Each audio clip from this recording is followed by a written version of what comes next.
Hey, gang. Happy Monday. Bill Sheridan with the Maryland Association of CPAs kicking off the week with another great CPA story for you. Still looking for that elusive why, right behind the work that CPAs do. And here to help me with the search this week is my guest. He is Alan Brickel. Alan is retired after spending most of his career in public accounting. Still does a little bit of work on the side here and there, as so many CPAs do. Sometimes it's hard to completely cut the cord, isn't it? And this profession, it's been good to Alan. There's a bunch of different reasons why Alan has stuck around as long as he has. One, there's something in accounting for every person and personality. Um, Introvert, extrovert, outgoing or not, you've got your place here. And Alan has found his. Two, the respect that comes with those three letters is as strong as ever. And so is the responsibility that comes with working on behalf of something bigger than yourself. And then there's this for newcomers. There are a ton of different options and opportunities to make a living in this profession. Take your pick, right? You'll never be limited. And I'm going to let Alan explain what he means by all of that. Here's Alan Brickel with his How long CPA have you been story. retired? Um, a little over a year now. How do you like it? Um, the first month it took a little getting used to, but I love it now. Yeah, there you You go. get to do what you want to do when you want to do it. Um, a lot of freedom. You don't have the tax season deadlines because Yeah, I worked in public accounting for 47 years, yeah, 47 tax seasons. yeah. So, So, and most of it was with smaller firms, so I've had the whole gamut of working experience yeah, to the remote portion right now that um, most firms have. yep. Because I go down to the office once a week, not once a week, once a month, Uh-huh. and there's hardly anybody there. Okay. All right. Everybody must be remote. Well, yeah, that's the world we live in now. But well, congratulations on the retirement. You've Thank earned it. Hope you continue to enjoy it. But let's go back the other direction now. Think back to when you first were trying to figure out what you wanted to do. What attracted you to accounting in the first place? Well, I think I always liked numbers, Hmm. math in high school and everything. My mom was a self-made controller for automobile dealership. She never went to college, Okay. but she became the controller and then CFO for the owner. Nice. And I worked with her when I was in high school in summers doing bookkeeping back in the old days where it was all manual and Where you had the was this, manual. Alan? This was in Morristown, New Jersey. Okay. Worked for Morristown Ford, and this was the big ledger book.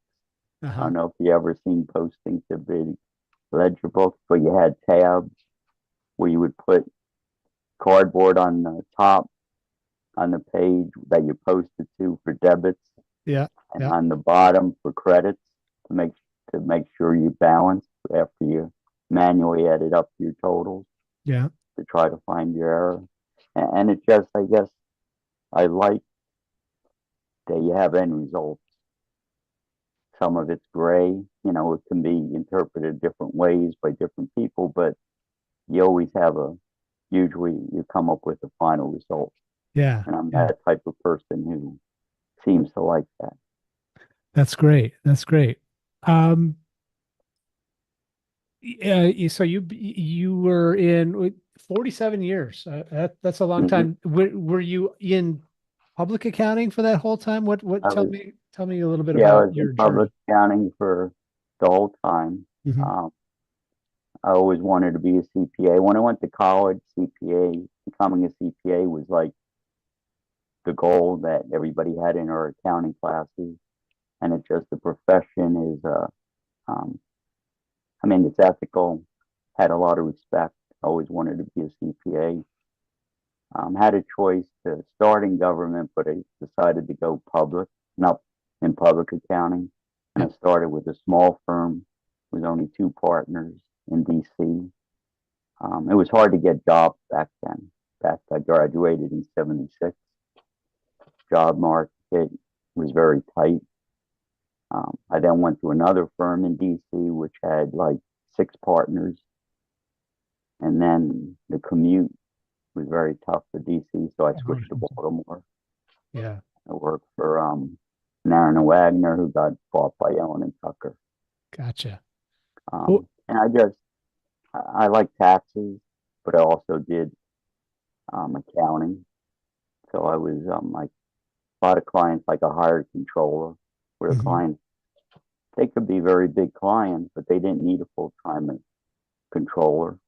So they had a bookkeeper, but I would go in on a monthly basis and help them close their books and discuss it with the owners. So you got to meet with the owners. Yeah. Yeah. During that time, what did you see as the purpose behind your work? What did you accomplish by doing what you did? Well, I mean, besides doing the task oriented, um, most of the, like I said, you got to meet with owners and they respected you, and you got to help them understand the company, how they were doing, the importance of um, keeping monthly records so they know how they were doing instead of just flying by the seat of their pants. Right. And it's just challenging to um, be able to help somebody. They saw you as somebody who can help. And what's great about the profession is if you're more of an outgoing person, so a lot of accountants don't like to meet with people. Right. Um, like a tax department, they don't ever want to talk to the client. I was on the accounting side, so I would always be the person who they give me the questions, call the client up. But if you're outgoing, you could be in sales. You know everything financial, you help businesses, but you could be out whining and dining clients. Sure. So there's so many avenues in the profession that you can go to. Not only you don't have to be public, you can go private, you can go government. Um, Private may be a little more taxing on a person if it's a small company because the owner can try to make you do stuff that's not ethical, and you have to be an individual who can stand up, maybe lose it, have to leave their job because this owner's livelihood is with the numbers, and if Right. he's not meeting it, he might want you to do stuff that you shouldn't really do. Yeah. So Yeah. Those are some of those tough choices that you have to yeah. make in the name of doing the right thing. Mhm. What do you love most about being a CPA? Um, Probably just a lot of the respect that I get from individuals, and just since I've leaned, I guess both that I have some tax knowledge, so I clients don't under tax law is so complex, especially on the individual side, can help them understand um, the law plus how they can have tax savings. Also on the accounting side, which I do, is just helping the clients understand their finances and being able to not be stuck in the in office all the time, and you get to go out to be with other people. It really is there's a notion of interpersonal relationships in this profession that um, you might not think of, the first time you stop to think about a career in accounting, but there's a people aspect to it that Yes, that is key to what you do. yeah, a lot of clients were very unhappy when they heard I was retiring,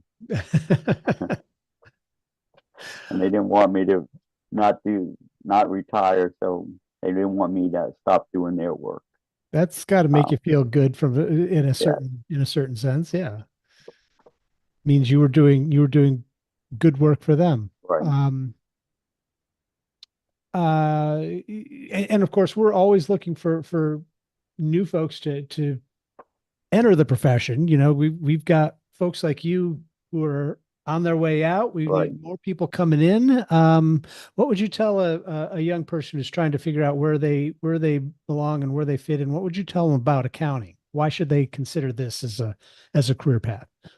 Well, I would tell them that being in accounting gives you so many different opportunities to make a living. You could wind up with a lot of degrees. You're spending a lot of money to get your degree, and when you come out in the work for ready to work, you can't find a job. So you're not stuck that you guys got to go public accounting. You have avenues of public. You have avenues of government, private, financial. And if you don't want to just do accounting, but you understand finances, because that's what the degree's a lot about, you can become like a stockbroker, investment advisor, can work in insurance. You just, your whole career will never be um, limited.